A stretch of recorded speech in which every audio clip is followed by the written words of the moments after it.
Parmi les événements de Capharnaüm se trouve un épisode qui enracine plus fermement encore le parcours à effectuer derrière Jésus, dans la dynamique du chemin que Jésus a lui-même vécu. 4 hommes entreprennent une démarche auprès de Jésus.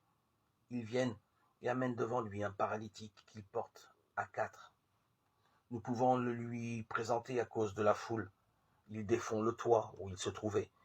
Ayant foré un trou, ils laissent aller le grabat sur lequel le paralytique est étendu.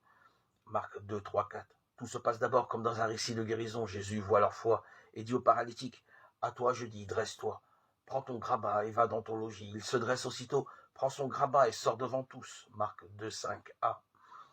Comme il le fait tout au long des 3 premiers chapitres, l'évangile de Marc veut que le récit nous rende nous-mêmes contemporains de l'expérience bienfaisante que l'on fait dans le royaume de Dieu. Elle ressemble à l'expérience que fait un homme paradisé qui se dresse et marche au vu et au su de tous. Ici pourtant, l'évangile de Marc ne se contente pas de mettre en œuvre la pédagogie du langage métaphorique.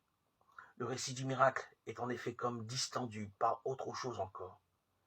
4 hommes portent vers Jésus un paralytique en raison de la foule.